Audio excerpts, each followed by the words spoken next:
Welcome, YouTubers, friends of the In the Box crew, friends of the BSV community, and Twetchers alike. We have Kurt Wuckert Jr. in the house with us today. How you doing, Kurt? I'm quite well, thank you. Thank you so much for being here. I am Animal Vision at 6695. I'm here with my good friend and colleague Andres at Yo, 1325. yo, yo. We're super excited about this. Thank you all so much for tuning into our live stream today. Who tuned in so far? Who do we got in chat? We got a little list so far, just a little shout out here to everybody that's tuned in early and hanging out now. Eldred1, Daz K2 at 216, Boss at 5695, Coin Alchemist at 9, Rod Sirloin at 1674, Gecko at 60, Screw Loose, not sure if you're on Twitch or not, Sir Newton at 166, Blue at 2958, and our boy Spiffy at 5066 are hanging out with us at least. So thank you all so much for being here.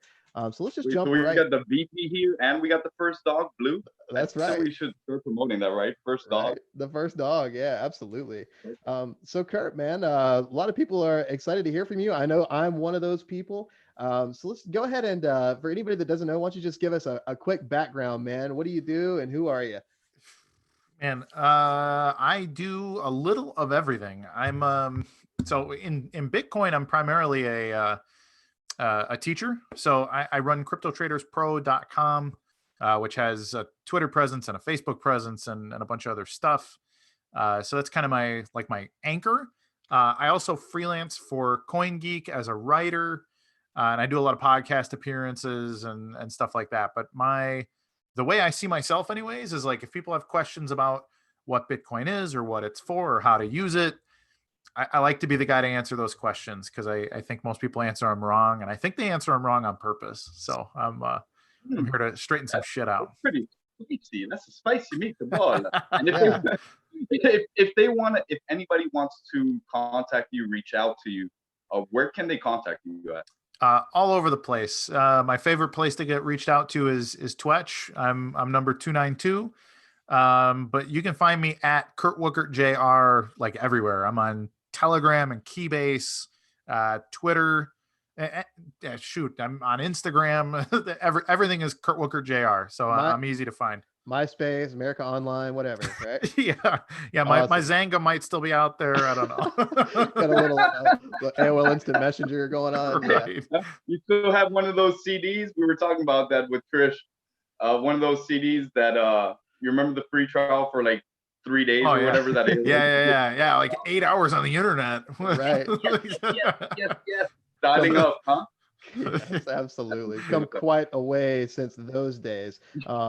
So tell us a little bit about CryptoTradersPro.com. So Crypto Traders Pro actually evolved out of a Facebook group. Me and a buddy in early 2017 put together a group to sort of explain to people what the hell an Ethereum ICO was, because there were people just getting scammed. So I basically just started having pretty long form debates with people, because there were a lot of shills in the group too. So I was like, all right, here's why you're going to prison, long story short. And then the group ended up getting pretty popular, and we put together a course with a couple of partners, and the guys are primarily finance guys.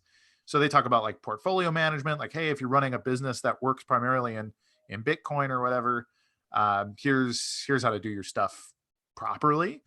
And they brought me on as like the Bitcoin guy. So I'm the guy who's like, here's how you secure your wallet. Here's how you can do, cold storage and this kind of stuff. So I was more of the Bitcoin 101 guy, and they were the finance 101 guys. And so we just have this like educational community. We got about 300 customers that we have a Discord group. We have our private chats. We do like a weekly call, talk about the markets and stuff like that. But it's our own little group of friends. That is awesome. Sweet. I like that. Is it hard to get into that circle of friends? It'll cost you $97 a month. Hey, that's not that bad. Yeah, I paid way more than that for some friends in my life. Yeah, absolutely. So you get a deal. You get a deal if you pay for it for the year, and yeah, it's casual. Like a lot of people are like, you're just like a signals group, and we're not a signals group. Like we will occasionally put out like a signal, be like, hey guys, this is like a strong buy right here, but but we're not telling people what to buy and stuff on a regular basis. It's a lot more like fundamentals on how to think about your own portfolio and that kind of thing. So we focus really hard on like it's education. It's not signals. Knowledge, Cool. right? Yeah. Teach a man to fish, you feed him for life. Exactly. Well, and then what I always tell everybody, like when they join, I'm like, listen, my goal is to teach you, and then you go do your own study, and then you come back and teach me something, because that would kick ass. So that's my Kinda like my Danny real and goal. Mr. Miyagi. Yeah, exactly. Have you caught the fly yet with the chopsticks though? Have you done it? That's a martial arts analogy, man. I've had the same jujitsu coach for 10 years. I've yet to score a single point on that son of a bitch. One day it will happen. That's awesome. So I know that you're a big fan of the debate. You were on the debate team in high school. Is that correct? I was, yeah. That's Oh, awesome. you didn't think we'd dig deep, huh? No, that's good. I've probably mentioned that on Twitter, but now I'm starting to get a little worried. maybe another YouTube channel. I'm hard to tell. We won't go into it. All right. But I know that you did moderate a debate between Ari and Craig. Is that right? Yes, I did. Yeah. So how was that? That had to have been intense, huh? It was actually. So the little bit of backstory, I've been friends with Ari for a while, so me and him are cool. But Craig's Craig. He's like this giant enigma. Sure. So like, and I'd only ever interact, even now, I've only ever really interacted with Craig like in a very professional sense. Like we're always a little bit at arm's length, and mostly because like there's a lot of Craig butt sniffers out there like that. Oh, sure. And so I'm like, and I get to, if I was him, I would hate that. I mean, you like it a little bit because like, hey, I'm a little bit famous. It's kind of cool. But at the same time, you don't want everybody to be like, oh my gosh, what's it like to be Satoshi? You know, it's like, well, that sucks. so I've always treated him super professional. I call him sir, or I'll call him Dr. Wright. And I treat it like another guy in the industry that I'm in. So, but it was interesting that was the first time I had ever had like video chat back and forth with him. And it was the first time I had been intimidated in an interview situation in quite a while. So yeah, but he was cool. Well, it was a really good talk. I enjoyed it. That's awesome. You know what the rumor is though, right? We all know that Craig Wright is not the real Satoshi. You know who the real Satoshi is, right? Oh man, who is it? It's Daniel. Cosmos. Totally. Hey, shout out to you, Dan. We love you, brother. We do. The real Satoshi. Yeah, that could be. Wouldn't surprise me a bit. So how did you come across, like in the very early stages, how did you first get into crypto? So we're going back to like 2012. I was a partner in a printing company in Chicagoland. And I've always done like financial, like monetary activism. I was always like a gold standard guy. And I'm the guy that like subscribed to the Mises Institute like mailing list and stuff. So I always cared about like sound money, and I would go to the occasional like Occupy Wall Street kind of protest, but I didn't really fit in there that well either. But it was fun. I like to go be a pain in the ass, so that was good. And a guy was like, hey, can you print me some posters? Like he knew that I printed stuff. I was like, yeah, sure. What the heck? He's like, would you accept Bitcoin for payment? And I'm like, I don't know what that is, Yeah. So, and he, gave me like actually a bad explanation of what the hell it was. Yeah.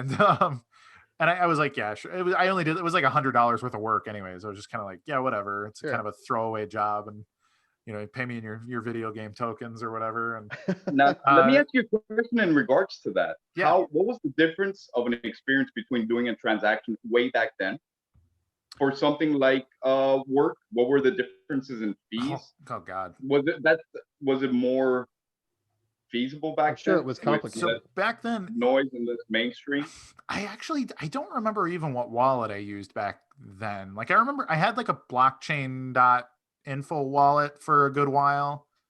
And I ran my own node for a little while too, but not right away. I did in like 2013 and 14 because I was trying to set up like a mining operation sort of worked, but not really. And well, blockchain.info worked pretty well. Like that was pretty straightforward. It was just a web interface, but it was, copy and paste address and click Right. go. And you could, if I remember right, you could set your own. I haven't even used that wallet now in probably 5 years, so I don't remember exactly. But the fees were non-existent. The experience was pretty instantaneous. It was like, Cool. that what you would expect out of BSV. It didn't really start to get. This was like pre-Segwit, right? Was that? Yeah. Stuff didn't start to get shitty with BTC until like 2016. Right. Like that's when all of a sudden like people were saying that like it's supposed to be slow and expensive, and I'm like, who are you, bro? Yeah. So, right. yeah. Exactly. So expanding on that, how did you get into BSV specifically, and when? So I was a Bitcoin casher. I was always a big blocker. I liked Bitcoin Unlimited in like 2015. They were the first like big block. I think they were the first like professional group of big blockers.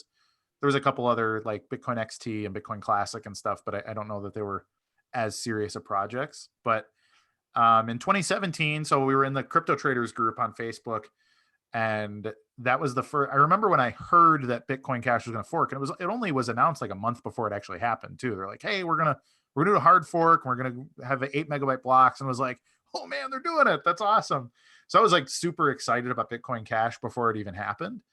And then I ended up running the Chicago Bitcoin Cash meetup and a bunch of stuff for all through 2018.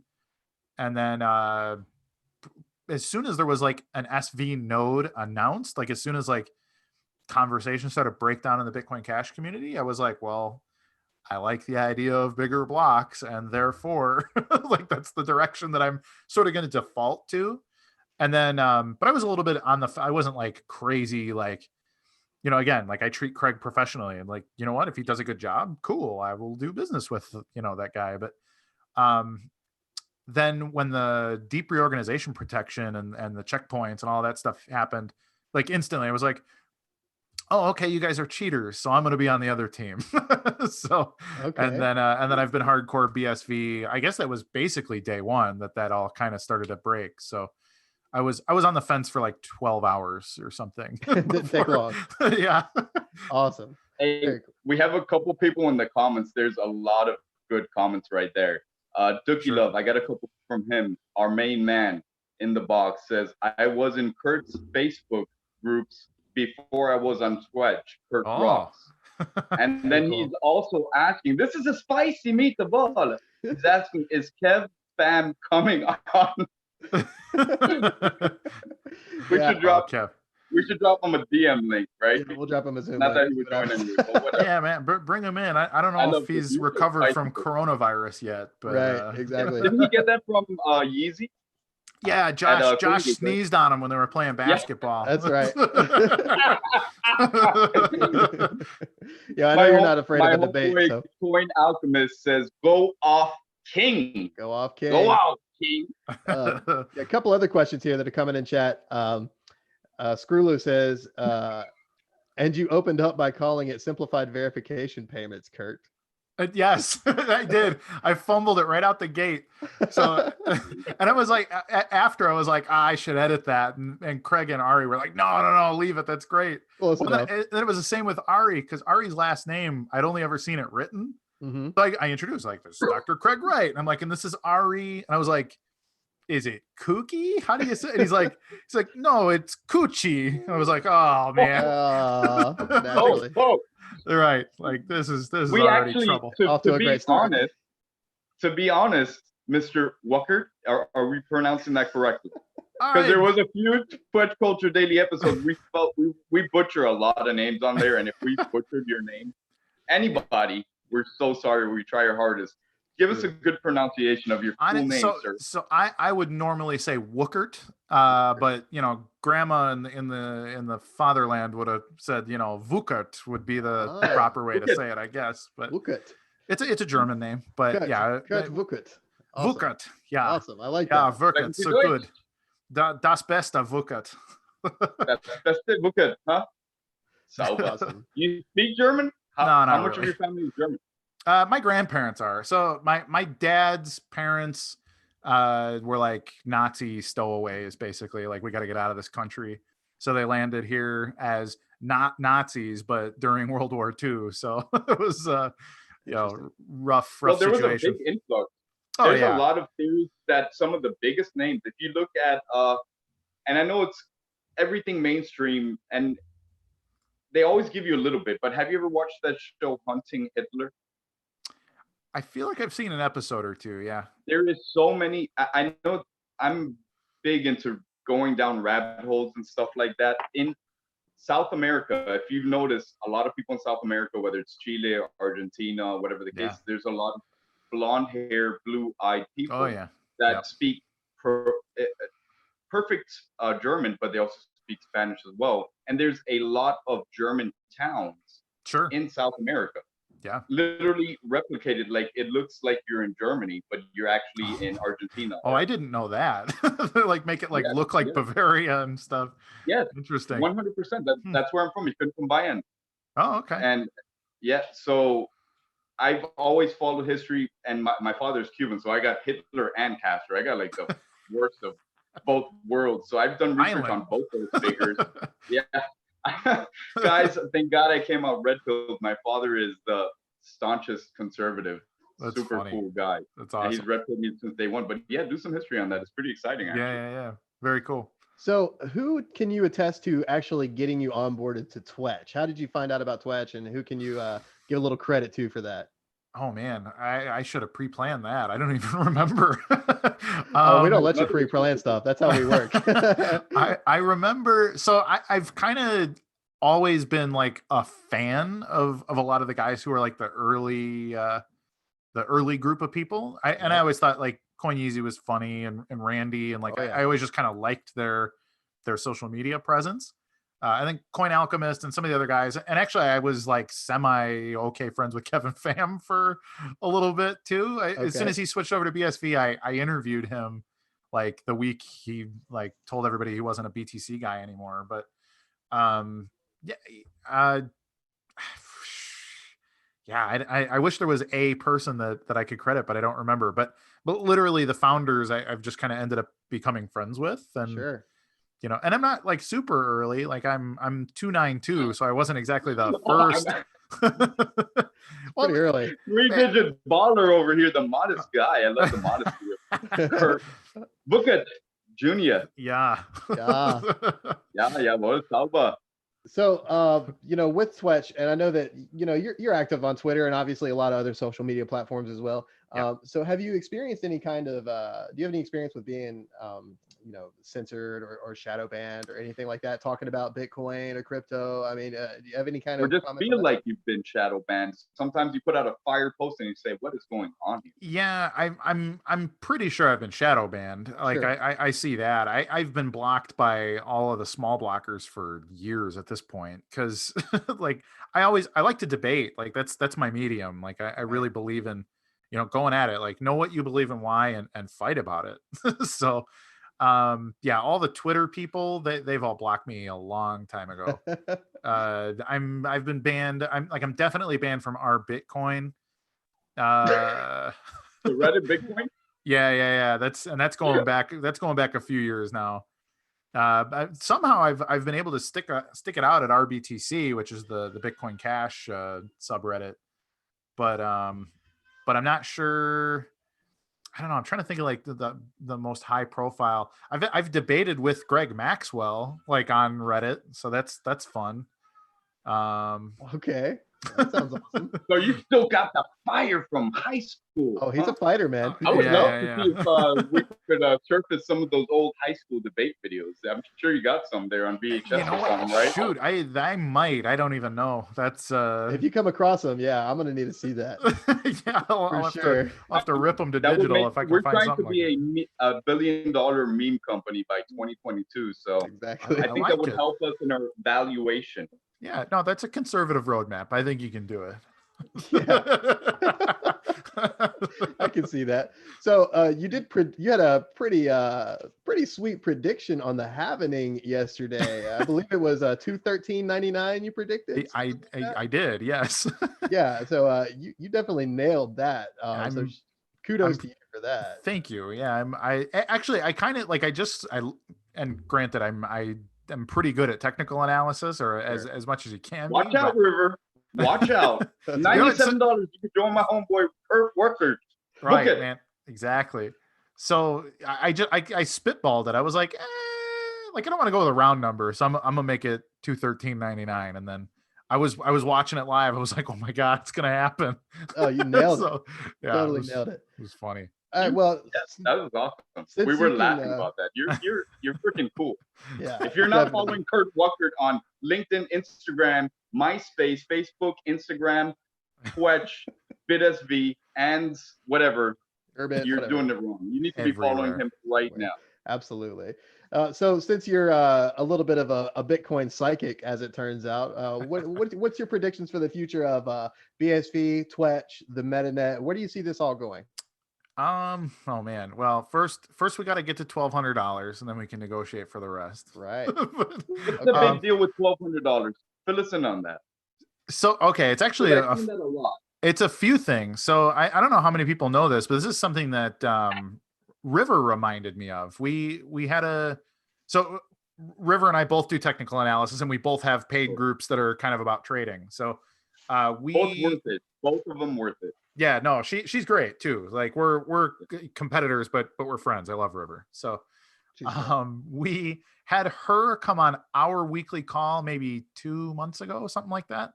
And she showed us like the most bonkers spaghetti bowl chart of and I'm like, man, what is this? Like, you gotta be, and she had a trend line drawn from like 2009 or 2010 or something. And I'm like, man, that's like the price didn't even exist back then. So she's like, no, but hear me out, So she pulls this up and she explains that $1,200 was the highest number that Bitcoin ever got before the introduction of Tether.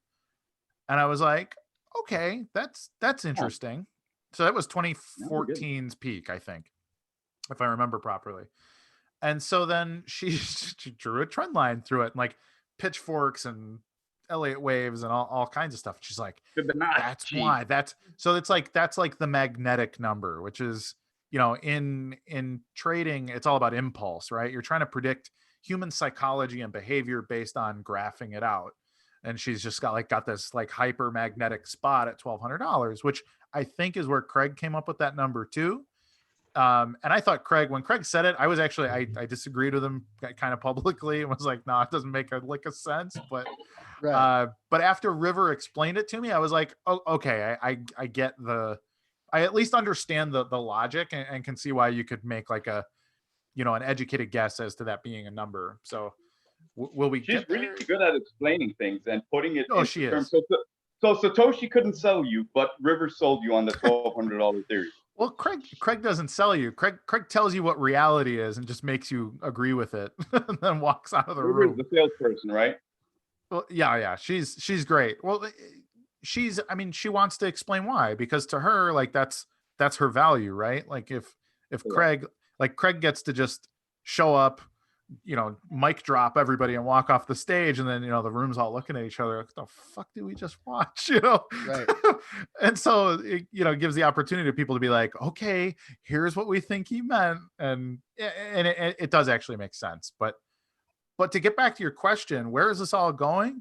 Monetized everything. Like, the internet is broken. Like, yes. it's a nightmare. Social media is terrible. I think since this pandemic started, we can see like just how brutal fake news and I mean, preach, brother. People are ready to kill each other. I've been talking about 5G and vaccines and pandemics and everything. Like, people are ready to, like, yes, people that have been friends for months and years, they're blocking each other on so like, oh, you're all idiots, and it's like, calm down. Like, we don't know the facts. Like, there are bad people and good people, and viruses exist. Yeah. So it's a totally new level of toxicity out there right now. Honestly. And that even goes back towards the censoring too. I mean, oh yeah, a lot of people are getting censored for wrong thought, or they're getting checked out by the thought police. For sure. What do you feel about that? Do you think Twitch, BitSV, other places like this are going to be solving things like that? that a Uh, solution? in and of itself, I don't know that Twitch itself solves everything, but what I like about the culture of Twitch is that it's a proof of work society, right? Like if you're on Right. Twitch and you can sit and blabber your mouth, and if nobody engages with you, you just go broke, right? Exactly. So You're so losing money. that's Your valuation goes down. exactly. So it's like the imperfection of the free market is actually it's perfection, right? Mm-hmm. So, and then the other thing is like, I'm not a great coder, but if I'm just like, you know what, I don't like where Twitch is going right now, I'm going to code up my own client that interfaces with Twitch, but we're going to do, XYZ other thing, or maybe we're going to censor off 3 words. Like we're going to be the puritanical version of Twitch. So no F words and whatever, but Sure. Yeah. and you can do that. And it's because it utilizes the Bitcoin SV ledger as this public thing that we can all engage with, and Twitch uses it openly. It's not encrypted data. You can sit on a block explorer, you can run your own node, and you can go through every Twitch with a fine-tooth comb and validate your Twitches if you want. Exactly. But it's it's the incentive. Incentives are everything, and people like to pretend they don't exist, but they do. And I think Twitch has the incentive game figured out real tight, better than most people I've ever met. I think they get it. So in that same Slash breath, pay. do Just you have, one word, slash pay. yeah, That's a, slash pay is great. Yeah. So with that being said, do you have any like recommendations if there's Twitch team dev guys out there watching? Do you have like a weird feature that may not be an obvious one that everybody is talking about that you want to kind of point out? You know what, the pay feature was one that I was requesting. Okay. I was saying for a long time, like, hey man, like I'm a lot better at social media than a lot of people, and people should be able to pay me $10 for a Twitch if Yeah. they want. Yeah. So I'm Yeah, glad. You're right though. Well, it is. It's like anything else, like how much is a classic, Ferrari worth? Like, Mhm. well, shit, if you don't know, put it out to auction. So I mean, Right. You know, that I think before it came out, there was a lot of people that were talking about like a tip button on a profile or Right. a super like button on a post, something Sure. like that. So I think the way that they sort of just kind of took out all the weird stuff and just said you could just slash pay right there in your post. For kind sure. of simplified it. I Really I would think still nice like a job. pay button though. Like, so for the people that don't want to put themselves on blast, and right. all of a sudden you're giving somebody a $10 tip, everybody sees it, and then they're like, hey, what about me? What about me? To make it a little bit more discreet, I like being able to be put on blast, but like Randy mentioned, everything should be customizable and left up to the user. So I mean, over the years, I think that's going to be huge, and for other people to use that. The interface of the pay could be better. I think the other cool thing, like I've also been like really into chat apps for a long time, and there's definitely a need for like a good encrypted chat, and what better than to use Bitcoin for that? But like Signal, WhatsApp, like WhatsApp is owned by Facebook, and your data is all leaking, and then like Keybase is really good from like the encryption side, but they're a company, and if you read their terms of service, they're like, we will comply with the police though. So it's and also, depending on country to country, like we've been having the biggest problem with Zoom now with well, our good buddy Hunter. He cannot get on Zoom. So we're actually having to step our game up because we can't use Zoom. So now we're going to have to do some type of different, and this is the reason why we didn't have Twitch Culture Daily today, by the way. I'm glad for anybody that cares. I'm really glad you pointed this out. Please. Anybody that's as really keeping up and paying that much attention, we did not release a Twitch Culture Daily today. The reason that is we tried for hours last night to get Hunter on the horn. He's being kind of blocked out by India. We're not sure if it's a ISP issue or what. So we're trying to figure that out. But for right now, what we're trying to do is step our game up. We're going in and looking at YouTube tutorials and trying to link Discord to OBS Studio and really trying to up our stream game. Without just using the Zoom interface, which is really great for like what we're doing right now, the interviews. But when we're trying to get into more detailed episodes and try to be as high quality as we can. So for anybody out there that was completely disappointed that we didn't drop a TCD today, sorry about that. It actually might not even happen again tomorrow. So we're we're really trying to figure out how that all works. We're hoping for it. We'll have it figured out tonight. And OBS is with your studio, you're going to start hearing a lot of cool stuff. OBS is going to save TCD. Yeah, nice. I think so too. It's going to be good. So yeah, that's just a little tangent there. Yeah. But Well, back yeah. to So oh, that go being ahead. said, I think there's room for like a really kick ass, like replace everybody else, replace Signal and Keybase and everything, like a Twitch chat, something like that. Yes. And I've heard some whispers of that being developed too. So I think that's probably in the pipeline anyways. But I think Twitch could end up being like they said. I don't even know if they still use it, but their original tagline was, I think it was the interface to Bitcoin was Yes, what they. still It's is. like it. If you're not signed up and you log onto the Twitch site, that's exactly what it Okay, says. cool. So yeah, and it's I think that's the case.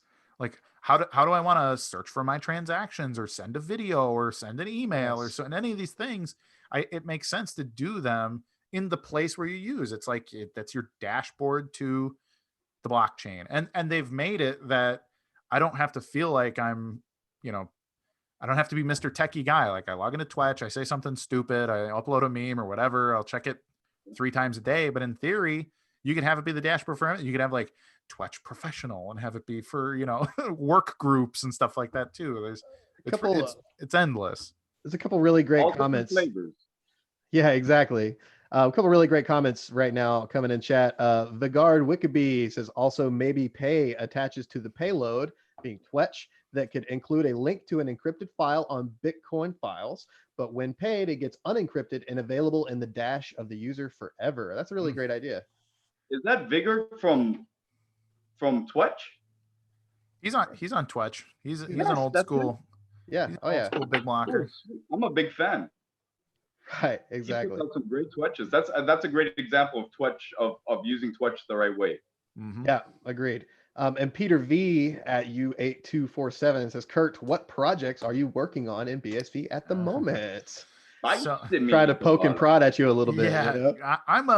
I'm like a secret. I'm the invisible hand in Bitcoin. Okay. So first of all, I'm friends with everybody. I don't really have a stake in. I don't have a big stake in anything. Like I'm nobody's boss. But I do consult on a few projects. So, but it's all private, unfortunately. Sure. Yeah. But occasionally when you see a good idea exist out there, I had I had my finger in the pie. Okay. Cool. Yeah. Very good. Fair enough. And anything you don't want to comment on, please feel free. Yeah, no, All right. I'll let you know. Oh yeah. Yeah, no, that's kind of been the theme here at In the Box, asking questions that maybe people are uncomfortable to answer, you know. So let's move on from Twitch and BSV for a little bit. Let's dig into you. I mean, I think that there's probably a lot of opportunity for people out there to hear you talk about Bitcoin and Twitch and everything else. True. But we want to hear a little bit more about the man behind the mask, if you will. Oh, So boy. tell us a little about your hobbies. I mean, we know that you do the Brazilian jiu-jitsu and stuff like that. Yep. Maybe tell us something that nobody in the crypto community knows. What do you like to do Oh, when you're not man. doing your thing? It's funny. I'm actually kind of a homebody, except for going to the gym. But like, Well, let's see, what's something I don't not talk affected about? too bad by the quarantine, huh? No, I like not at all. Like I mean, I've worked from home for years. I've been self-employed since I was like 19 years old. So I've always been kind of I make my own schedule. Like I grow my own food. Like we have a big garden. My wife Cool. and I, I'm trying to think of like I'm like really open about who I am. So I'm trying to think Right. of something that's like, what's something that nobody would know? How about you walk us through a day in the life of There you Kurt Wuckert Jr.? All right, okay. So a weekday, I get up, well, if I ever sleep, I have almost a 9-month-old baby, Ronan, Right. and he is a Hashtag Ronin on chain. yes, he is like the most intense hellion of a child. Like I mean, 3 a.m. he's looking at me like, why aren't we playing, bro? Right. I'm just like, sleep, damn it. But when I wake up, between 7 and 8, I wake up. I have a group call with my cybersecurity company. I do social engineering for a cybersecurity firm. Okay. Which is basically I lie to people for a living. Cool. So we get paid. It's white hat, all ethical hacking. But Gotcha. my job is to impersonate. I get to be a sock puppet and get people to give me information that they shouldn't be giving me, and then I hand it over to our engineers who use it to just completely wreck people's networks and all of that So stuff. But essentially, you're like fishing. pretty much, yeah, spear fishing. Like I do a lot of phishing campaign kind of stuff. But I literally I spend my time, because I'm good at social media, I spend my time impersonating other Very people. good. And this is not like Twitter cartoon stuff. This is literally like, I'm an executive at a hedge fund, and hey, we should be working together. And I basically just reel people in, get their information, hand it off to our engineers, who then do like a serious hacking campaign, and then we report it, like big, long, detailed reports as to like, here's how you were able to be engineered, and then we go in and then train the people how to not get attacked the way that I helped attack them. So that's like my official day job, and it's still it's freelance too, but like I'm basically like a crisis actor that gets brought into Awesome. yeah, so it's fun. So My it's bad. Yeah, funny. that sounds like a Batman was blast, actually. A little secret agent man. That is It so is. freaking cool. Yeah. Holy That's great. I had shit, no you sound idea. like a 007 digital edition or Right. something like that. So huh? my wife, It's me, Oh, Kurt. just Wuckert memes, Jr. memes Yes. incoming. Yeah, Memes. send me your money, please. Plenty of Yeah, memes my coming for that. wife will catch me, like, I'll be on I've got like 3 burner phones on my desk, and my wife will catch me like, I'll answer the phone and be like, hi, this is Dave. And she'll look at me like, the fuck, and so That is cool as hell, dude. That Yeah. is, That man. is so dope. so that's How'd you usually get into that? If you don't mind us trying again, I think that is super dope. That's cool. Bitcoin. So just being a Bitcoiner, a guy that owns a security firm reached out to me. We've been friends now for 3 or 4 years. And about a year and a half ago, he was like, hey man, like, I watch your podcast. Like you're good at this and that. Have you ever done, like, do you know what social engineering is? I'm like, well, I know what it is, like the concept, he's like, well, let's see if you can talk your way into like a bank vault, basically. So he just like pressure tested me, like, hey, get everyone's passwords, and I was like, okay, let's give it a shot. So That's wicked. yeah, so I'm real good at convincing people to give me information they shouldn't give me for a Gotcha. career. That is cool as hell. Do you enjoy doing it? I mean, you must It's enjoy it if you're that good at it, right? It's a enjoy blast. it. Yeah, it's like being an actor. It's exactly that. So it's like, would you play a supervillain in a movie? And like I get to do that a few days a week. Yes. So How much will you pay me? right. Are you paying me in Deutsche Mark, Euro? or I'm dollars? telling you, I can feel the memes just cooking right now. You're gonna be, yeah. Great. You are Yeah. awesome, dude. I never knew that. Yeah, that is so cool. that's my unknown information. Then the rest of my day is like a mix of my social media, and then I get paid to do marketing for a couple other brands and stuff too. So I do some management there. I do my crypto trader stuff, like a daily update, like check the markets, check the charts, like check in with my people. And then in the evening, when I am not in quarantine hell, I go to the gym. I'm at the gym by about 6:00 in the evening. I teach a class, and then I am a student in a class after. And then, home, shower, laundry, Yeah. juggle the baby. Do you know who John Fitch is? Yeah. Do you know who John? You know he's on Twitch, right? I do. Yeah. I may have interacted with him once too, but Cool. yeah. Super Yeah, chill guy. It's one of my favorite fighters back in the day too. Like 10 years ago, I was Awesome. like a big John Fitch fan. Nice. Yeah. That's awesome. Yeah, he has his own podcast. I think it's called John Fitch Knows Nothing. Super cool. He takes a lot of questions. I thought it would be cool for you because he's very open and Sure. he's big. I think he had Bitcoin Bella on or something like that. He's doing big things in BSB. Knows a lot about BSB, guys. Yeah. No, he's good people. I would love to talk to him.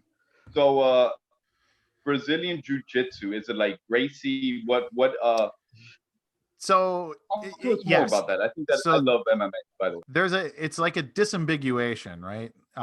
Gracie Jiu-Jitsu and Brazilian Jiu-Jitsu, depending on who you ask, are the same thing.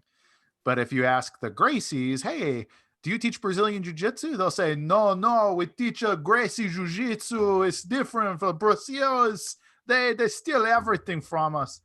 So they're very. That's a really good accent. Thank you. I know a lot of Brazilians. Sure. You've been working on that one. Good. So you speak Portuguese. That is awesome. But I trained with Carlson Gracie Jr.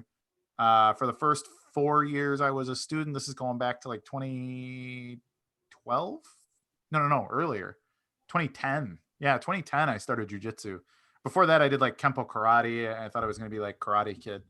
But but I started doing jujitsu. I was a 22-year-old white belt at the Carlson Gracie Academy in Chicago, which is like, it was like the big MMA camp and stuff going back like 20 years. But guys like Stefan Bonner and stuff were still training there. And wow. I was like, I am way out of my league. That's a big name right there. You dropped a big name. That's awesome. Yeah. And then we switched. So about 4 years in, my coach had a political something or other with Carlson Gracie Jr., which is a story you'll hear a million times in the MMA community. And we ended up joining the Alliance Jiu-Jitsu team, which is much more on the competitive Brazilian Jiu-Jitsu side than the MMA side. But that was fine with me because I like to focus on the Jiu-Jitsu anyways. But I'm also an MMA coach. Like I weigh about 250 pounds. I'm 6'3". Holy moly, you're heavyweight. I'm a big dude, you're man. Freaking heavyweight. Holy moly, don't fuck with Kurt. Pardon my French. Don't mess with Kurt Wuckert if you see him on. So, hey, I got a bold prediction. I'm sorry to cut you off. I think this would be great to all my peoples that have been keeping up on the little bit of drama. You've been through a little bit of drama, and the person that onboarded me onto BSB, Kevin Pham, Mr. Family Man, huh? What do you guys think, Kurt Wuckert or Kevin Pham? Let us know in the comments. Come on, dude, you're a freaking big boy, dude. I'm big. I'm real big. I'm too big, frankly. No. Even when I cut, like if I cut weight, I'm still like, it's hard for me to get to like 210, like real hard. You get like I have to starve. Yeah, like I have to like not eat for days and dehydrate to get. Like I don't even think I'd probably die before I got below 200 pounds. And you're not like a fat dude. I can tell that already. You're built, bro. Yeah, I'm solid. I got a belly. Like I'm not like ripped fit either. But it's I'm a big dude. But so anytime we got like a heavyweight on the team who is in like an MMA fight camp, I'm always like the rotation fight partner. Like, okay, get in there. If you can beat Kurt, like try to take Kurt down. If you can take Kurt down, you're ready to fight, basically. That's awesome. So, darn it, dude. Yeah. For some of you that did not know, dude, I got my money on Kurt. As much as I thank Kevin Pham for onboarding me to BSB and Twitch, I got my money on Kurt. Got my money on Kurt. All of it. How about some Kurt Wuckert versus customized, right? Well, it's customized in the chainmail, and we'll put that live stream that, Nice. Oh shoot, that would make like great, right? Like exactly. We'll pay-per-view. You're like what was his name? What was the final boss on the Legend of Zelda? It starts with the G, dude. I can't remember his name. Man. Whatever the case is, dude. That's digging deep. That would be great. That would make a great meme. I got a good idea. We got good ideas. We're trying to bring our valuation up for 2022. So let's get into the serious question. Talking about like video games. Did you ever play video games as a child? What was like your what hobbies, what talents did you have as a kid that like kept you occupied? I did. I actually always really liked music. I played piano from the time I was a real little kid. Yes. And then I always wanted to play the guitar, and my mom was like, "No, you're playing piano. You're playing piano." Until I got to be like 12 or something, and I was like, man, I'm riding my bike to the music store. I'm gonna tell the guitar teacher, like, my mom won't let me play guitar. Let me teach me the damn guitar. And so Ganondorf, by the way, thank you there, Screw Lou. It was on the tip of my tongue. There you go. Thank you. Nice. Who said that? And keep on going, Kurt. I'm sorry. So I got sucked in under the wing of a guy who I didn't realize was like a really special Chicago blues legend guy.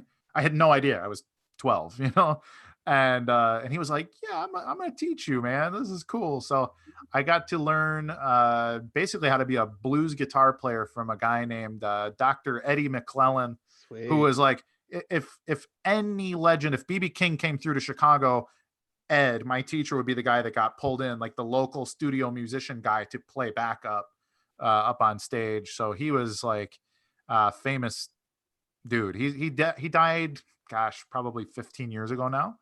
But he taught me. And aside from teaching you guitar, did he teach you any other life lessons? Did he change your life in another way aside from teaching you guitar? I just want to point this out really quick. Sorry. I think it was earlier on. I think Dookie Love said that you would kill Kevin Pham in a one-on-one, and River popped in and says, "LMAO, I'd kill Pham." You know, I sent Yes. Kevin Pham because, again, whatever, I might get hated, I might get unfollowed from a bunch of people for it, but I actually sent him if you're watching, Kevin, I sent you a DM to be on the show so we could talk a little bit about other things, whatever. But this is about Kurt. I want to hear more about this legend. Go on, man. So yeah, so he was a Chicago Irish guy, so he was like a drunk and like, hot temper guy. He was old. He was probably 70 when he was my teacher, but he had all these stories, he partied with Eddie Van Halen in 1977 and blah, blah, blah, blah, blah, so he had all kinds of like rock and roll stories, which I was like, that's awesome. It was the coolest thing. And so I did a lot of music. I played electric guitar. I was a lead guitar and lead singer of a couple of stupid bands in Chicago as a kid. Yeah. What genre? What was it? A Blues? bunch of stuff. Actually, I could play the blues. I would play some metal, hard rock, whatever. Like, Led Zeppelin jams, whatever.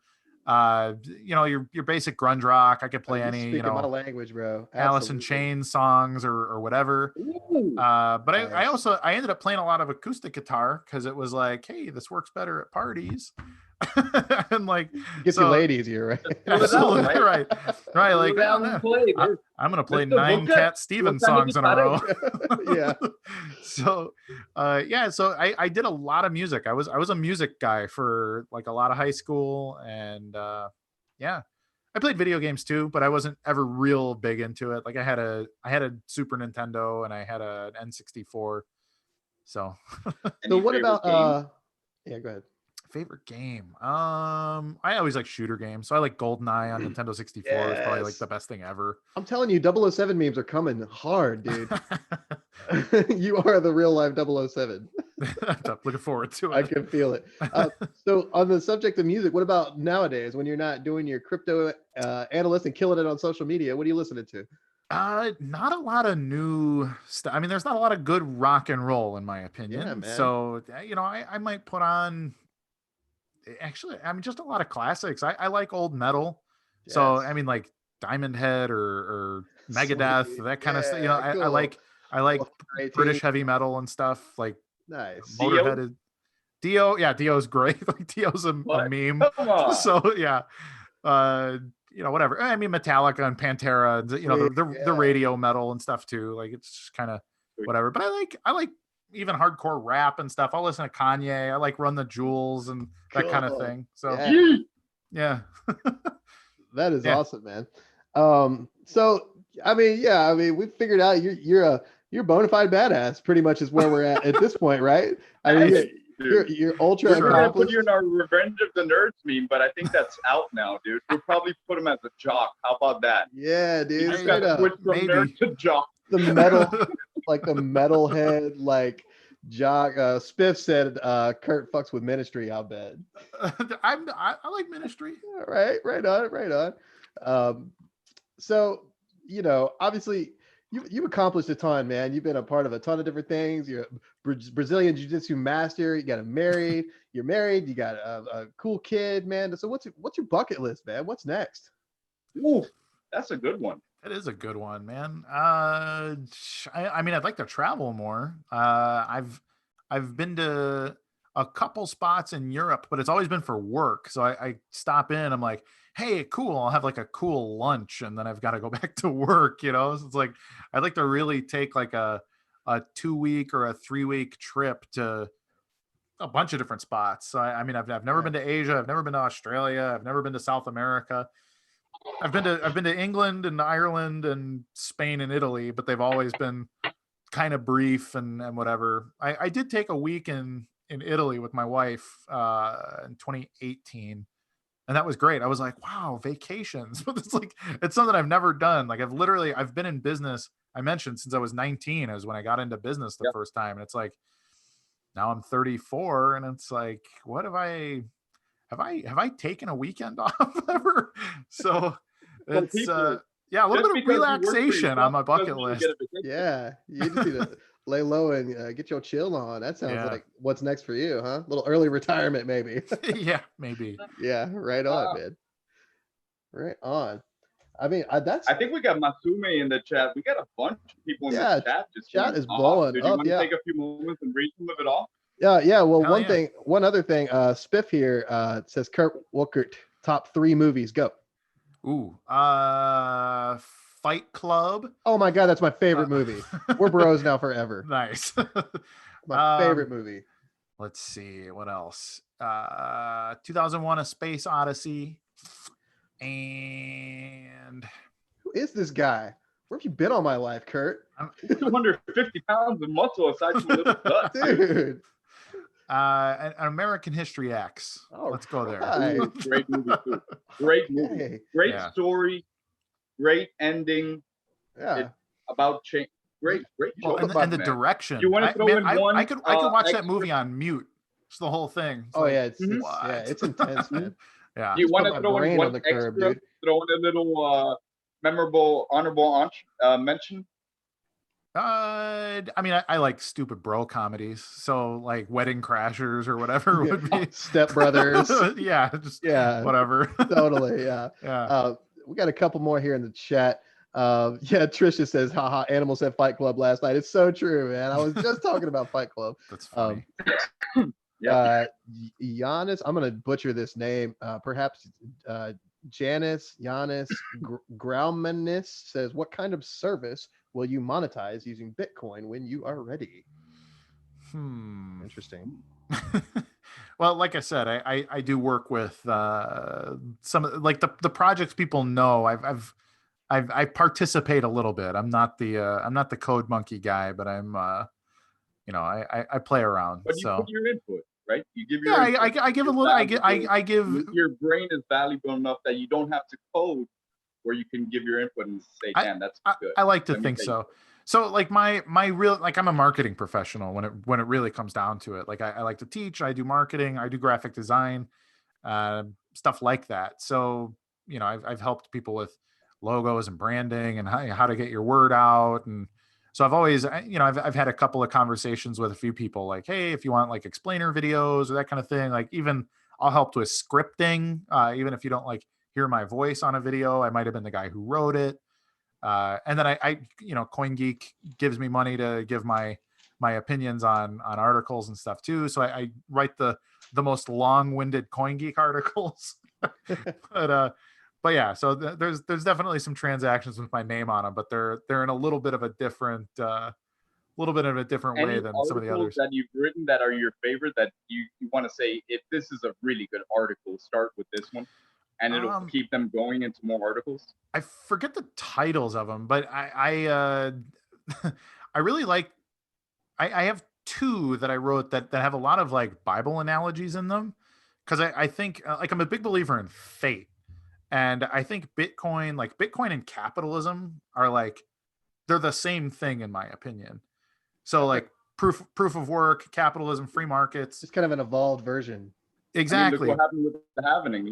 Look what happened with the halvening. Everybody's jumping to BTC right now, even though it's not the real Bitcoin. But they're jumping over there. Why? Why are they jumping there? Can you explain that to us? Because there's a lot more money to be made right now. So that's if you were a miner, right. If you were a miner, you'd be very dumb to not take up those sweet block rewards and no doubt. Can you make friends being a miner, or is it something worth doing and losing money? I think it depends how you look at it. If you want to be a good miner, people think about mining wrong mostly. So people are like, okay, I'm going to get a bunch of power. I'm going to negotiate a contract. And we're just going to hash, like just flip the power on and listen to those things hum. And there's money coming in. Mm-hmm. It was profitable, but it was profitable during the subsidy. So the subsidy is rapidly going away. That the subsidy is just cut in half on BCH and BSV. And it's going to happen in 30-ish days on BTC now. And as the subsidy goes away, miners are going to have to be much more proactive about like, hey, you should be working with, Matterpool or somebody like Jihan, like Antpool, like, hey, here's this special service that we're providing to our customers, and you should send your transactions directly to us because XYZ. So that they're gonna have to find a way to differentiate. Like they are a service provider as a business. And so if you come up with something cool, like what do people need? What is no other miner doing well? If you can do that, that's going to be how to make money as a miner, especially as time goes on. Like the further down the line you get, the more that it's going to matter that you're the guy who is exclusive to a service. Very cool. I got a fun question here from the chat. Pharma Chemist says, Kurt, if you could fight anyone, who would you fight? Shatner, Abraham Lincoln, somebody else? Oh man. You know what? I'd love to go with like one of the old school legends in their prime, like a Hickson Gracie kind of guy, or great answer. Yeah, like somebody, those people that are like larger than life, or like what would it be like to have a match with like Fedor Emelianenko, or it's like God. You gotta like a UFC 1 super tournament. Well, exactly. Right? Well, just to be like, well, because it was just different, and like you don't know what it's like to fight a guy until you get your hands on him. Like some guys look soft, but like their grip, like they grab you and the grab hurts, and you're like, ooh, the guy's got clamps, like, nice. And you don't know that until you get your hands on somebody. So I mean, I'd love to scrap with like a big dude who was like a legend, but who's way too old to do it now, where it would be like I would beat him and it would suck because it'd just be sad. Lincoln. Like Abraham Lincoln. Yeah, Abraham. Actually, he was a catch wrestler. I bet he was tough as hell. I bet he was. Yeah. Born at a different time too. Out working hard, man. Lanky too. He's got that reach, man. Yeah, Lincoln would be trouble. The old staff, huh? Yeah, so he'd be out here with his fists like this. Exactly. So, what do you feel like you pair up well against or bad against? I mean, do you fare well against the big body grapplers, or do you have trouble with the lanky fast guys? Actually the scariest guys to go against are like middleweights, guys that like they don't gas, so they're smaller than me, but if I can't control them in like 2 minutes, then I'm gassed, and they're like, all right, now I'm gonna go Tasmanian Devil, and then it's like I'm trying to tread water and they're standing on my head. So they're fast as well, right? I mean, right, they got more speed, but they're not so small to where they're not strong. Mm-hmm. Like if I get a guy who's like 160 pounds, and like I can let him burn some energy off, and then I can just like shot put him off of me, and then whatever. But you get those guys that are like right in that sweet spot. That sweet spot of like 185 to 200 pounds, where they're too big, but they're smaller than me, so they got more energy. Like they're hurting you.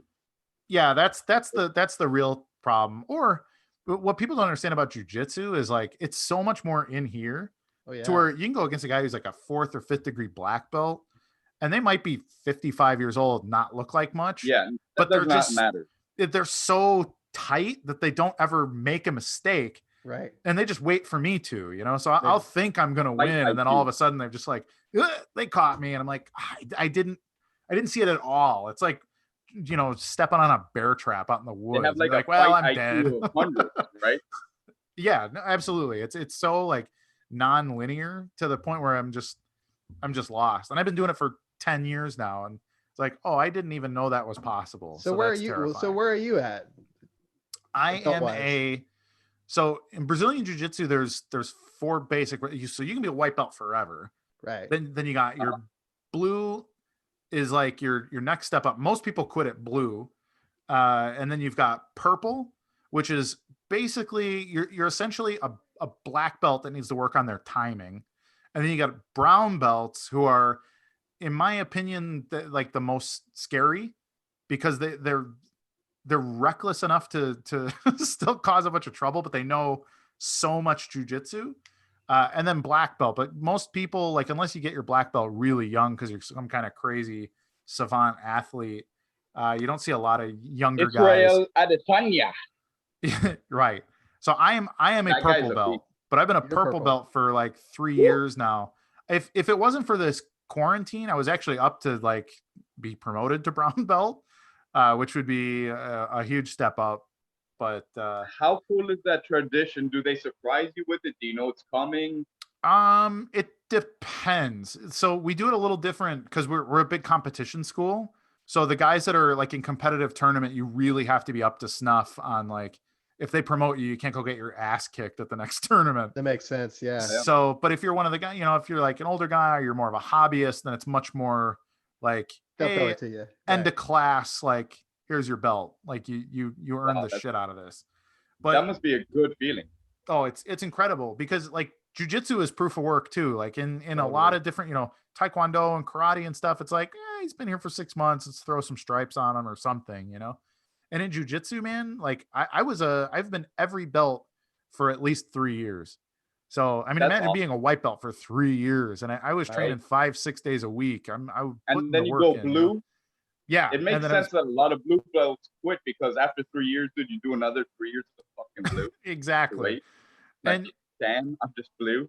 yeah, You know, you Yeah. got some white belt kicking your ass, maybe that could Right. get discouraging. You know? exactly. No, so it grinds you down. Like if you don't have like a lot of mental and like emotional maturity, or if jujitsu doesn't give you those things, you flunk out.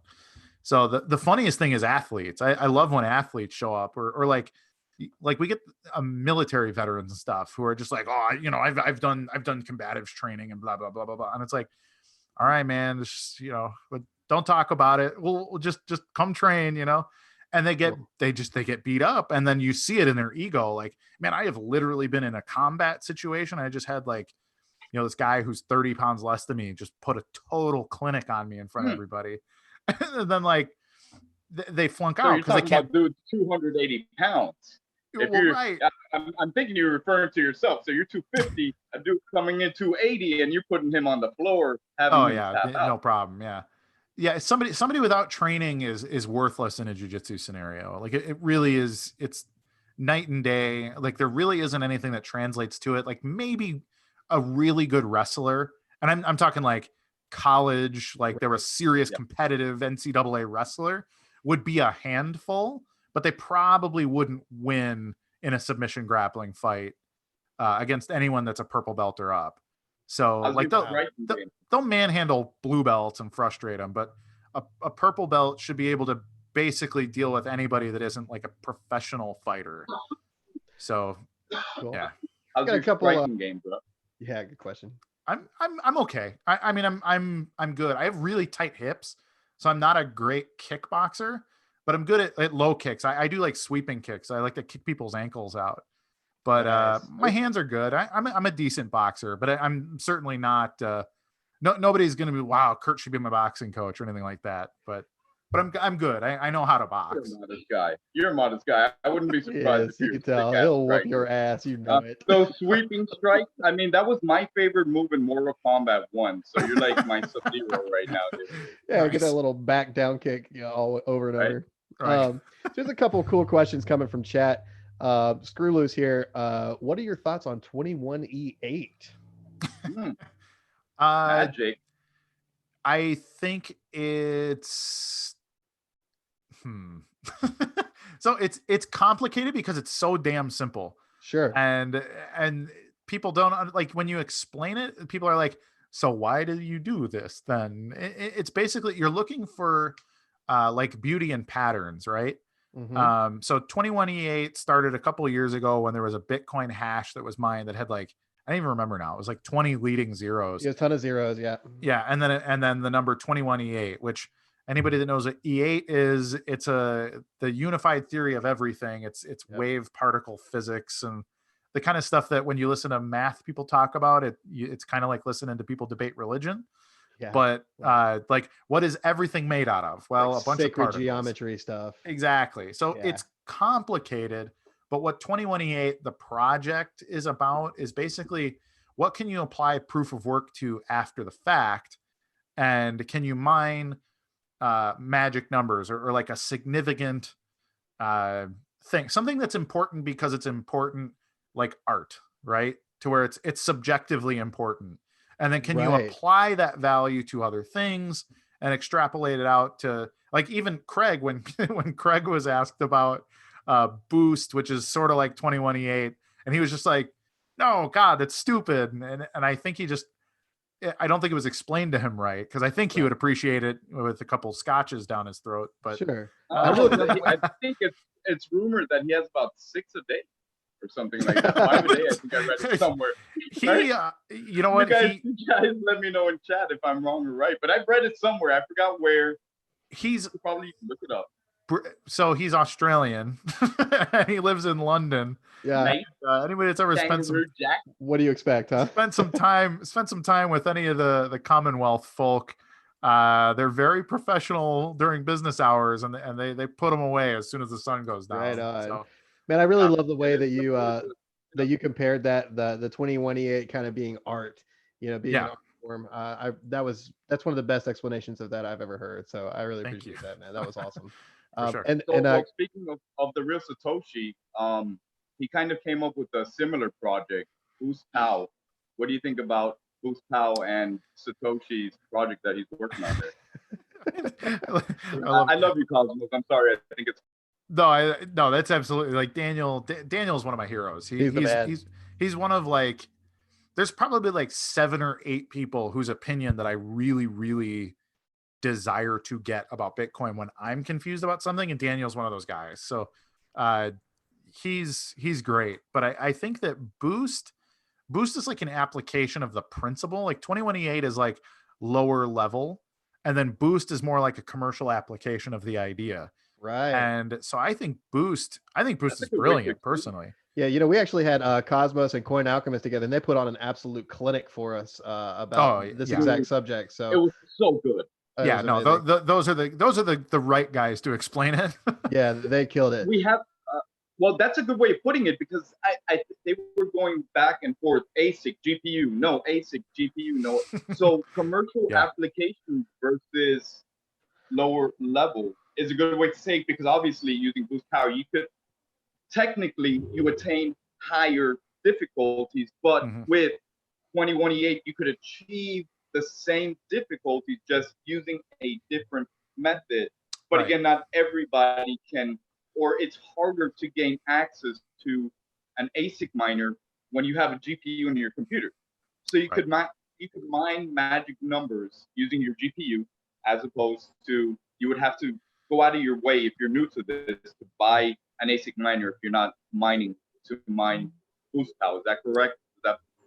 As I understand it, yes. And I have not done it myself. I've only tinkered with both projects, so I'm definitely not the guy to confirm this is how it works. Sure.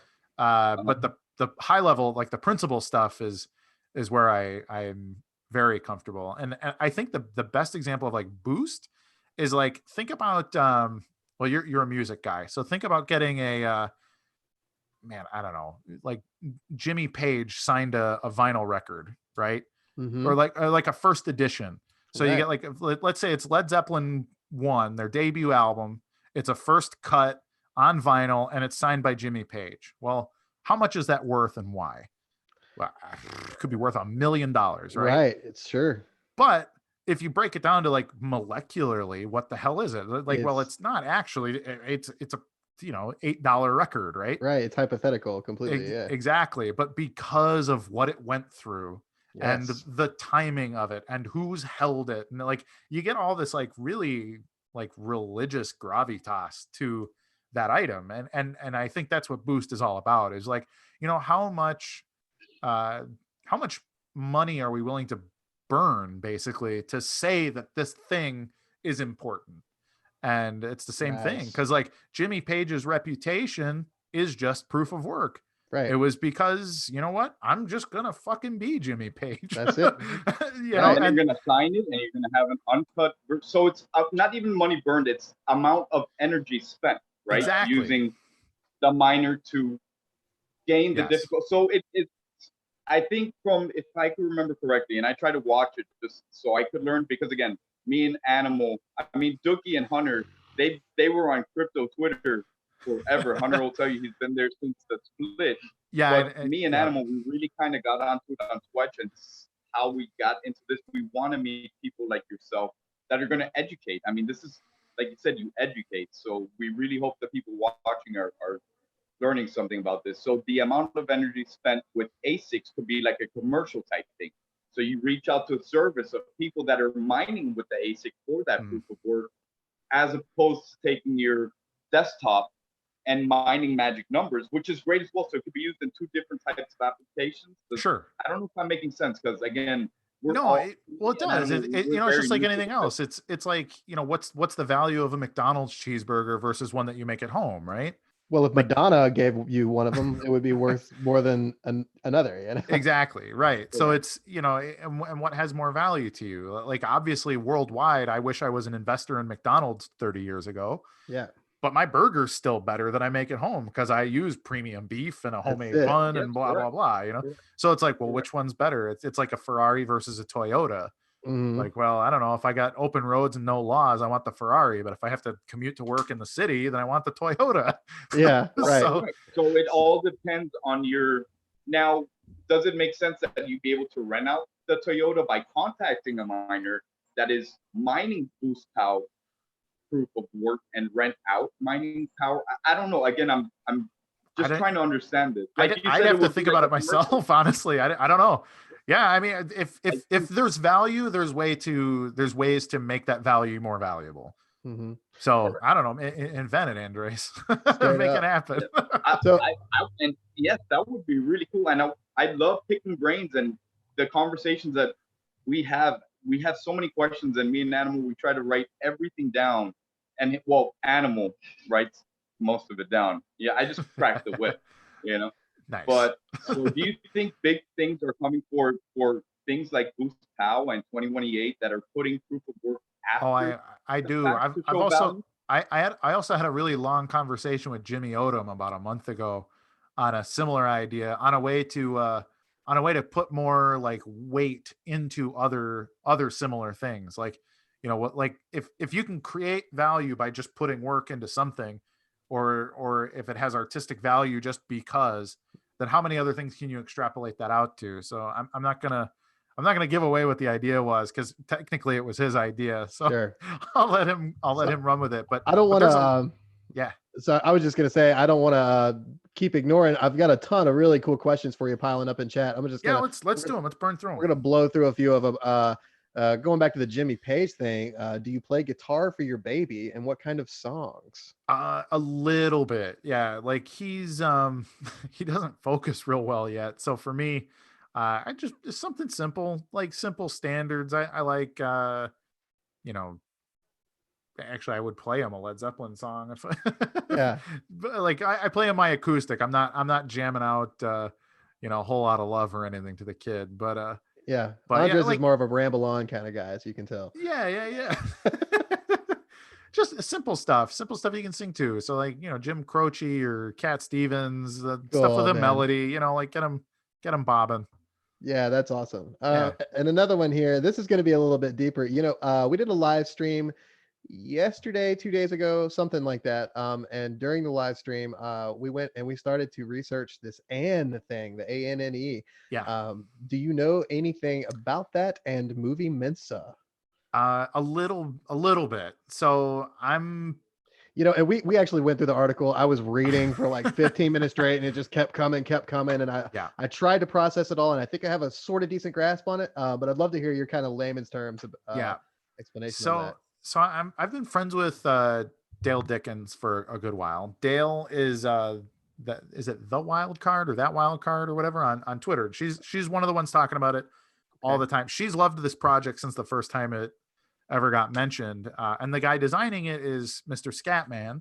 Yeah. And he is he's great, actually. He's a very, very interesting fellow. His background is actually artificial intelligence, computer science, at a very, very high level. So awesome. The kind of people that have the money to say, like, build me Skynet, like he's one of the guys who would be brought in to have that conversation. But I did a video call with him in private. It was never broadcast for various reasons, but this was going back a year and a half. It was right around the BCH BSV split.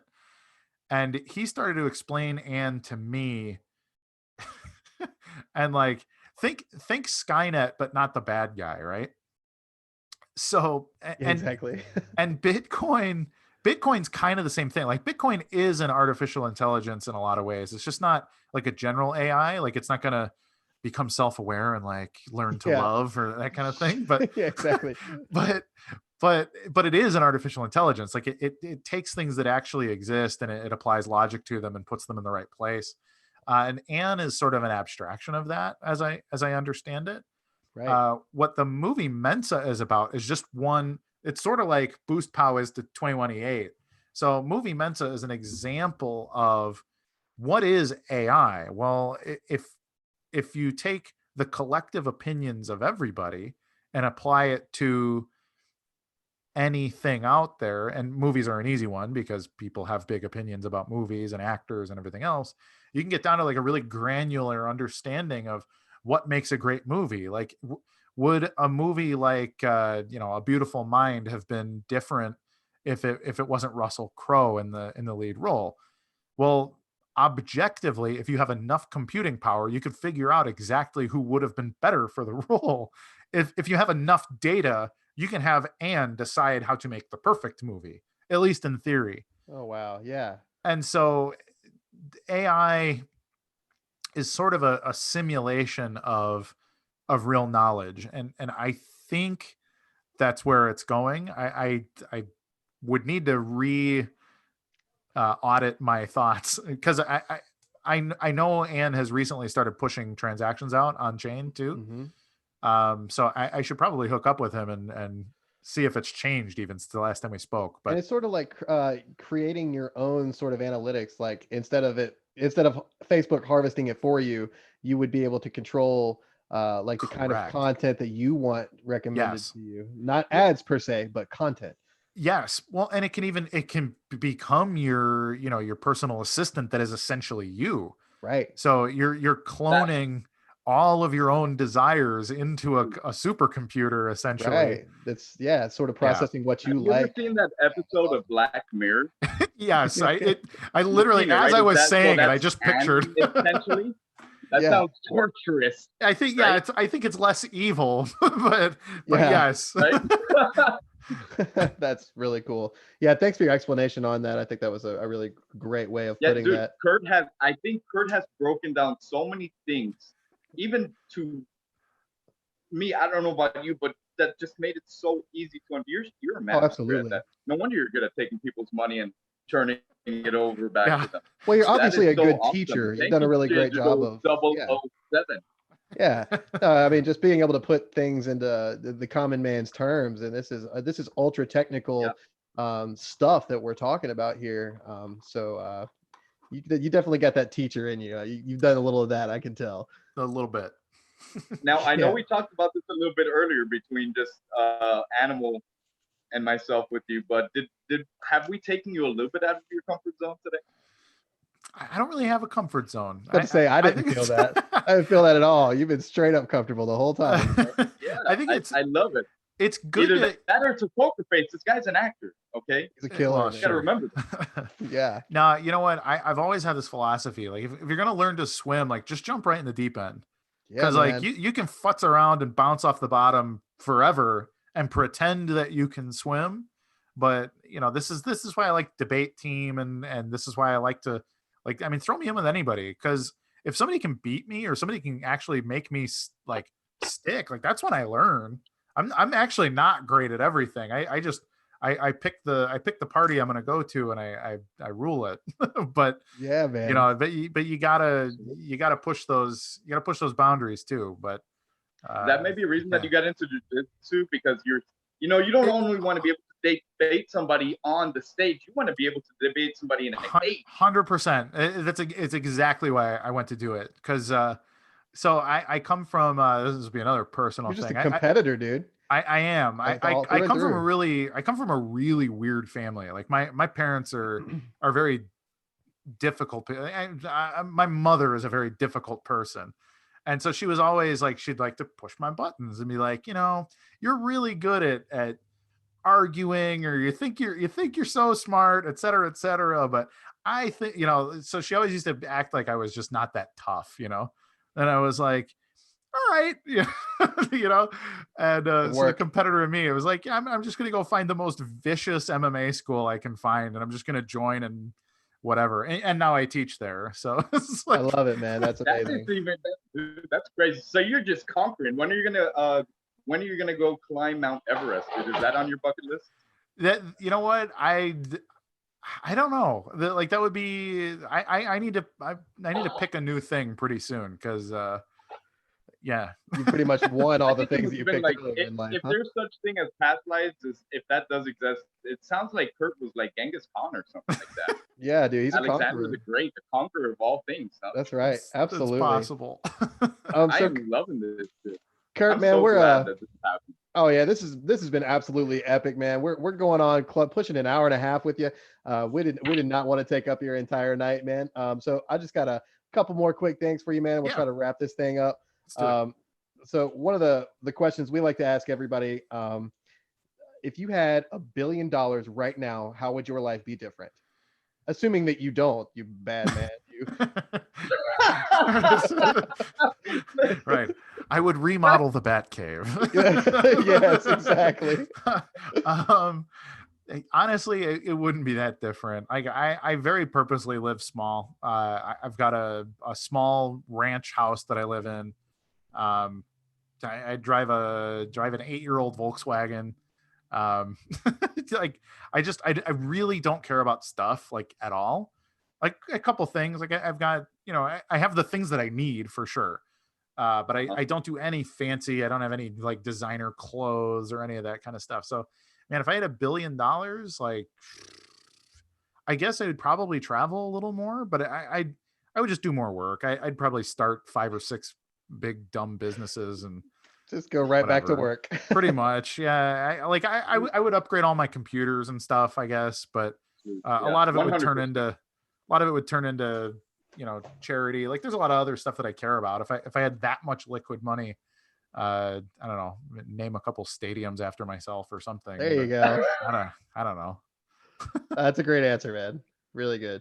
Man, Hey, that's freaking awesome. Do we have a few more questions in the chat? Guys, get your just questions in. really some Kurt is chilling with us, man. He's been so generous to give us so much time. Get your questions in with Kurt. How has and this is just for our own personal analytics and whether it's we I don't care, but how has this been kind of like different than usually what you do with other BSB type interviews? Well, other crypto interviews are like almost always bullshit. Like, Yeah, they right. just want to talk. They just want their bags pumped. So Sure. this is already way better in that regard. But in BSV, so I've done a couple interviews actually that haven't been released yet too, and Cool. I think the way that it compares is this is much more. First of all, I love the fact that you call the show Twitch culture that you normally do, Mhm. because I think the thing that matters is always the next level up from what we're talking about, right? So Yes. Bitcoin's about specialism. It's a protocol. So Yes. there are not a lot of popular podcasts about TCP/IP or HTTP or www or Exactly. internet protocols, but Exactly. there are shows about the stuff you can do on the internet, and Yeah, sure. I think that's what I like about this a lot, is that it's very much like, okay, we have gotten past the like, hey, can we build a social network on Bitcoin? It's like, Yeah. okay, Yes. No, we're we talking can, about it. it's We're done. talking Let's What's talk the about next it. thing, right? Exactly, man. So, Exactly. music and martial arts and Dude, you're nailing whatever. it, man. Sweet. Yeah. 250 pounds of muscle with a little gut. Dude, you know we're gonna have to change that entire meme now, dude. Right? Okay, here's a good question that just came across real quick. Kurt, what do you buy in the sweet freezer section of the grocery store? Sweet freezer section. He's like protein bars and No, you know what? He's got a little bit of a gut, dude. You know I'm an eater, man. Yeah, dude. I'm an eater. No, I like 250? all kinds of ice creams, whatever, like gelato. I really like I think the one thing I actually really spoil myself with is food. So like I don't eat bullshit as a rule. So for me, like Yeah. if I'm gonna get ice cream, I'm gonna get like, okay, this was, it's like a $14 like pint of ice cream. Yeah. You know, because everything's like, you know, raw milk and killer ingredients. So yeah, Yeah, man. some kind of high-end gelato or custard or something. Nice. That sounds good. I mean, Yeah. you treat yourself. In other words, correct? If you're gonna treat absolutely. yourself, might as well do something good if you could do it. Exactly. And having the real stuff. All right, Favorite guys. candy bar. What about that? Anything like Yeah, that? candy bar. Let's do that. Candy bar, just good chocolate. I love chocolate.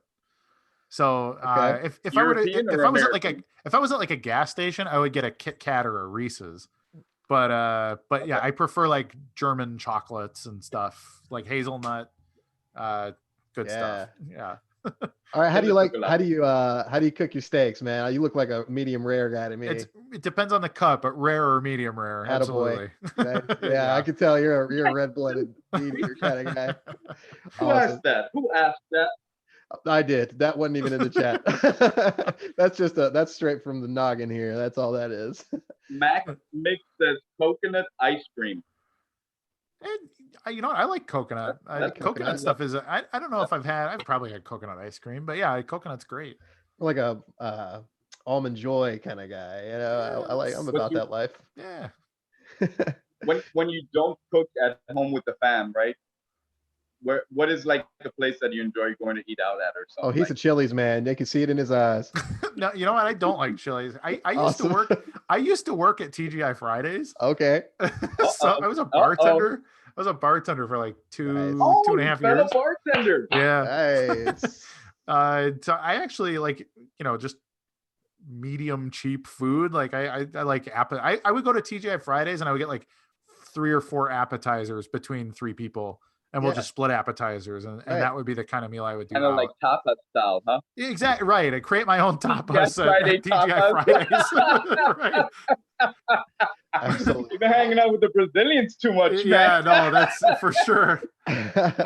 But then my favorite thing, like if it was like an anniversary or something, I'd go out and get like really good sushi. Would be something I would do. Very nice. Very nice. Well, man, I'm going to go ahead and I'm going to try to call this right now. Thank you so much for hanging out with us. This has been just a blast, man. It's been amazing talking to you. You're the man. There's no question about it. Before we end it again, Kurt, you want to give out any shout outs to anybody that might be watching? You want to tell these people again where you could be found at? Yeah. And a final kind of like a final thoughts. It's like our big thing. What are your final thoughts? Sure. You know what? Let's talk about the pandemic for a second. I want to tell everybody, Yes. Nobody knows what happens next. Okay. I've seen a lot of people, like good people, fighting with each other, and none of us actually have facts. We all have a lot of assumptions. There's a lot of shitty people out there, and there's a lot of scary stuff. There's a lot of people that are very scared, especially if you're not particularly prepared. But my advice to everybody, go make friends with your neighbors if you can. Like join local Facebook groups or whatever. Like if stuff gets real bad, you're gonna want to know who in your neighborhood you can rely on to like take care of each other. So I think that's important. I don't like Bill Gates either to everybody. But all the talk about vaccines and 5G and all this stuff, like it's not a reason to hate each other. We can disagree without the other guy being like pure evil. Like sometimes we're just uninformed or misinformed, or we've been disinformed, which is a little bit different. Yeah. But don't go hating each other. Otherwise, find me at cryptotraderspro.com. But you don't have to. That's my business. Me, like I'm Kurt Wuckert Jr. everywhere, or you can find me at 292 on Twitch. Which is my favorite place to interact because I make money when you interact with me. Money. Otherwise, just have a good weekend, everybody. Take care of each other, and thank you guys for having me on. This has been great. I've really had a good time too. Thank you, man. Are you serious? Yeah, it's been such an honor, man. Seriously. Yes, absolutely. So for everybody that's sitting around, hanging out, watching the live stream, or for anybody that's gonna hang out and watch this replay later while you're bored, go follow Kurt. That's an obvious one. Follow us too. That'd be cool. We're at 7963 on Twitch. You can check us out at twitchcast.com. We have all of our videos there. Please subscribe on YouTube. We're really working towards that 1,000 subscriber goal. Yep. If we hit that, then we are 1,000 going to be able to embed live streams just like this one right onto Twitch, which we're really excited about. It's something that you don't have to come to YouTube to see our stuff. You can just hang out and scroll through Twitch and listen to our Twitch casts. But aside from that, thank you all so much for hanging out and watching.